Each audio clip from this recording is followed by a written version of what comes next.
Hello everyone, welcome back to my channel. আজকে চলে এসেছি মাছের একটা রেসিপি নিয়ে। সো প্রথমে কড়াইতে আমরা তেল দিয়ে তার মধ্যে শুকনো লঙ্কা ফোড়ন, সাথে হচ্ছে দারচিনি, এলাচ, লবঙ্গ, এগুলো সব দেওয়ার পরে গোটা কাটা পেঁয়াজ, গোটা রসুন, গোটা কাঁচা লঙ্কা, কুচি করা আদা, ক্যাপসিকাম, টমেটো সমস্ত গোটা এরকম কুচো কুচো করে দিয়ে দেবো, কারণ এই রান্নাটা পুরোপুরি গোটা মশলার ওপরে হতে চলেছে এবং খুব সিম্পল রান্না। তারপরে এগুলো একটু ভেজে নেওয়ার পরে আমরা দিয়ে দেবো হচ্ছে দইটা দেওয়ার পরে ভালো করে দইটাকে আমরা ফেটিয়ে নেব কড়াইতেই। ফেটানোর পরে ভালো করে মিক্সড করতে হবে কিছুক্ষণ।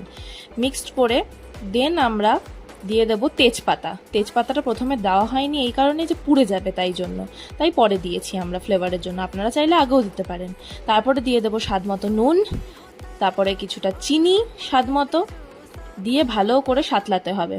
সাতলানো হয়ে গেলে পরে তারপরে আমরা দিয়ে দেবো একে একে আমাদের মাছের টুকরোগুলো। আর আমরা এখানে মাছ ইউজ করেছি হচ্ছে গ্লাস কাপ। আপনারা চাইলে বড় কাতলা, রুই মাছ, যে কোনো মাছই ট্রাই করতে পারেন, তবে গ্লাস কাপ খুব টেস্টি একটা মাছ, এটা আমি বলতে পারি। তারপরে আমরা সামান্য একটু জল দিয়ে, কষানো হয়ে গেলে পরে হালকা জল দিয়ে আমরা এটাকে ভালো করে ফুটিয়ে নেব। ফুটিয়ে নেওয়া হয়ে গেলে রেসিপিটা কেমন লাগলো আমাদের অবশ্যই জানাবেন কমেন্টসে। Thank you.